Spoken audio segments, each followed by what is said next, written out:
दरबार में आप सभी का बहुत बहुत स्वागत।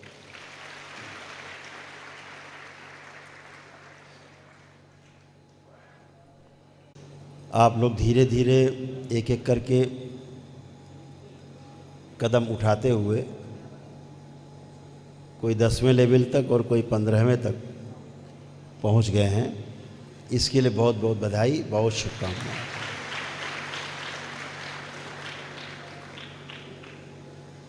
एक बात हमेशा समझने वाली है कि जो तंत्र की साधना है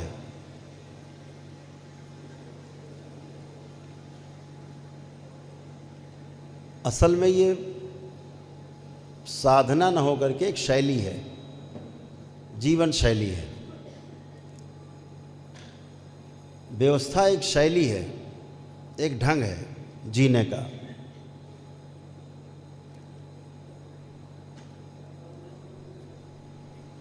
धीरे धीरे आपके कार्य के रूप में दिखाई देने लगता है तो लोग आपको उसकी कार्यशैली बोलने लगते हैं, उनकी कार्यशैली ऐसी है वैसी है। शुरू में लगता है कि तंत्र एक साधना है। साधना इतनी है कि केवल समझना है, समझने भर के लिए अपने को साधना है, मतलब लगाए रखना है अपने आप को, उसमें पूरा ध्यान देना है। ध्यान देना है, ध्यान देते हुए ध्यान करने तक, ध्यान होने तक पहुंच जाएंगे। तो ध्यान देना, ध्यान करना और ध्यान होना, तीन अलग अलग घटनाएं हो गई। पहली क्रियाएं हैं दो, अंतिम घटना है ध्यान होना, एक घटना है। पहले से जो नियोजित नहीं है, तय नहीं है, हो रही है। आपको ऐसा लगता है सृष्टि में सब नियोजित है, सब कुछ तय है, सब क्रम से होता है, वो घटित हो रहा है, हम उसके साक्षी हैं। तो हमारा जो दृष्टा भाव है, जो हमारा साक्षी भाव है,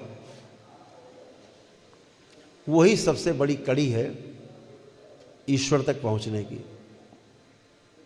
ईश्वर माने स्वयं को समझने की, स्वयं तक पहुंचने की, क्योंकि आप ही ईश्वर हैं। आप में ईश्वर का अंश है, हम सब में ईश्वर का अंश है। तो इसलिए ईश्वर ही हैं आप।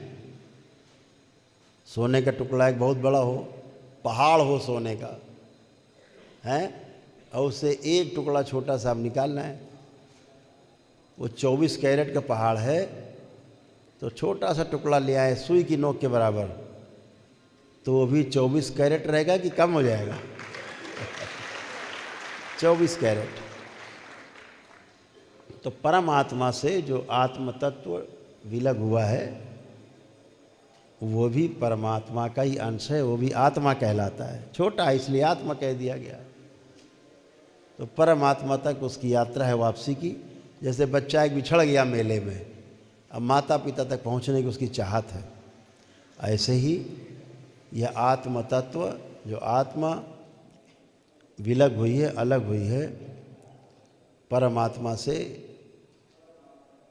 और हम सबके शरीरों में अवस्थित हो गई है, तो इसकी वापसी जाने की चाह ईश्वर तक फिर बनी हुई है। परमात्मा तक इसकी चाह अपनी माता के पास, माँ पिता के पास जाने की चाहत बनी हुई है। ये चाहत ही हमें साधना की ओर ले जाती है। ये चाहत जब बढ़ जाती है तो व्याकुलता बढ़ती है, आदमी घर बार छोड़ देता है, गुरु की शरण चला जाता है। तो ये बहुत अद्भुत है। कहते हैं ना कि जब गुरु मिल जाता है तो लोग माता पिता को भी छोड़ देते हैं, जन्म देने वाले तक को छोड़ देते हैं, सारा राजपाट छोड़ देते हैं और गुरु की शरण में चले जाते हैं। क्यों? वो उसकी अंतिम चाहत है, और उसकी वो पहली चाहत थी पैदा होने समय, वो पहली चाहत थी कि हमें रास्ता मिले मुक्ति का, इसीलिए जन्म लेता हर बार व्यक्ति। तो सभी लोग इसी प्रयास में हैं, जानना है, समझना है, आगे बढ़ना है, और जब हम पूरे हो जाएं, ठीक से समझ जाएं, तभी लोगों को समझाना है। अभी आधी बात समझें, अगर आप समझाने निकल गए तो कुछ दिन बाद आपको उससे कहना पड़ेगा जाके, भैया जो पहले बात बताई थी ठीक नहीं थी, असली बात अब ये है। फिर आप कुछ दिन बाद जाएंगे, फिर बोलेंगे अरे भाई ये बात गड़बड़ थी, असली बात ये है। तो जब तक आप इंजीनियर नहीं हो गए हैं, जब तक आप डॉक्टर नहीं हो गए हैं, बायोलॉजिकल विषय ले रखा है हाई स्कूल इंटर में, और लगे सबको डॉक्टरी पढ़ाने, आखिरी में जाकर पता लगता अरे गलत था, ऐसा नहीं था। तो जब डिग्री मिल जाती है तब आप किसी को पढ़ाने लायक, किसी की चिकित्सा करने लायक बनते हैं।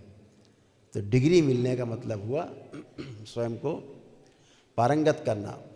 हम सिद्ध हो गए हैं, पारंगत हो गए हैं, अब हम चिकित्सा के योग्य बने, चिकित्सा करने लायक योग्य बने, किसी को चिकित्सा के बारे में बताने लायक बन गए, पढ़ाने लायक बन गए हैं, है ना। ऐसे तो ये सब चीज़ें धीरे धीरे समय के अनुसार बढ़ेंगे। हमारी इच्छा है, ऐसी दरबार की इच्छा है कि आप में से 150 लोग ऐसे निकलें जो फिर हमारे साथ ही निवास करें कम से कम 3 माह तक लगातार।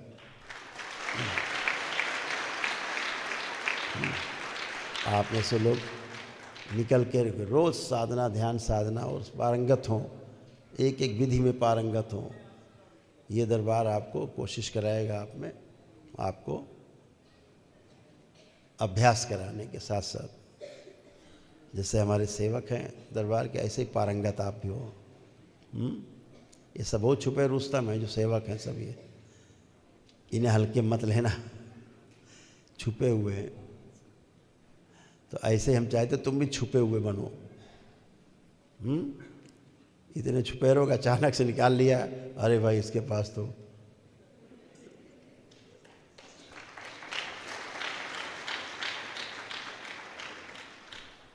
हमारे बुजुर्ग लोग कहते हैं कि असलहा जो होता है ना छुपा के रखना चाहिए। दुश्मन जान जाएगा तो सीधे असलहे पे अटैक करेगा, आपकी शक्ति जान जाएगा। और अगर आपका असलहा छुपा हुआ है तो आपकी शक्ति को जानता नहीं है तो क्या होगा, फिर आप निकाल लो तुरंत उसके सामने। तो शक्ति को छुपा करके ही रखना है, हमेशा शक्ति को छुपा के रखना है। जितनी छुपी रहेगी, ढकी रहेगी, उतना ही आपकी पावरफुल रहेगी। आप लोगों को शायद पता ना हो, सूक्ष्म जगत में बहुत कुछ बचा के रखना होता है। दरबार ने अपना 1% से ज़्यादा इस समाज में खोला नहीं है। अभी आप लोग 1% से ज़्यादा नहीं जानते हो। दरबार ने अपना 99% छिपा के ही रखा हुआ है।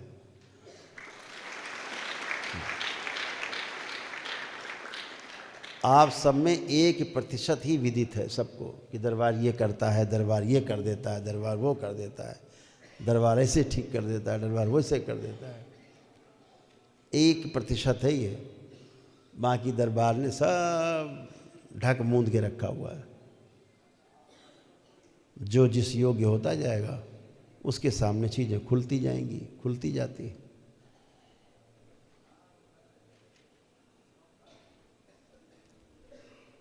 इससे ज़्यादा हम खोल देंगे तो लोग कहेंगे कि रहस्य हो गया, चमत्कार हो रहा है, बहुत बड़ा चमत्कार। अभी लोग कहते हैं चमत्कार हो रहा है, दरबार कहता है बिल्कुल कोई चमत्कार नहीं, ये तो विज्ञान है, अनुसंधान है, उसके अनुसार हो रहा है। तो इसलिए शक्ति को कहते हैं नहीं, दीवारों के भी कान होते हैं। हम लोग दिन भर सूक्ष्म जगत से लड़ते रहते हैं, दिन रात लड़ते रहते हैं। हम लोग तो नहीं लड़ते, लेकिन वो लोग लड़ते रहते हैं।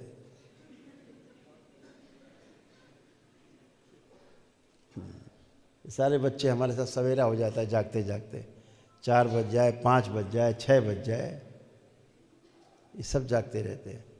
हमारे ख्याल से पिछले 5 साल से ये लोग सोए नहीं हैं रात में।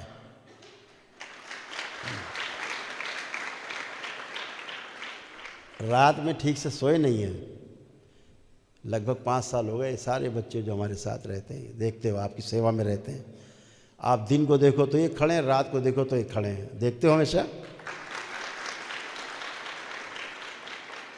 लेकिन थकान नहीं रहती इनको, ऊर्जा खूब भरी रहती।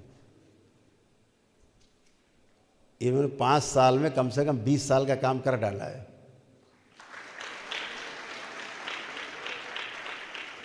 और ये वो जानते हैं जो बड़े बड़े लोग नहीं जानते हैं, ये वो सब जानते हैं। तो इसलिए बहुत चीज़ें हमारे बुजुर्गों ने कहा कि ये दीवारों के कान होते हैं। यहाँ सूक्ष्म जगत के लोग हमेशा सक्रिय हैं, ढूंढा करते हैं किधर से फायर करें, किधर से घुस जाएं, किधर से लंगड़ी मार दें, टंगड़ी मार दें। होता है, बातें बहुत सार्वजनिक करने वाली नहीं है। इतना ही बहुत है कि थोड़े में समझा जाए इशारा। तो जितना छुपा के रखोगे शक्ति को, उतना ही आनंद है।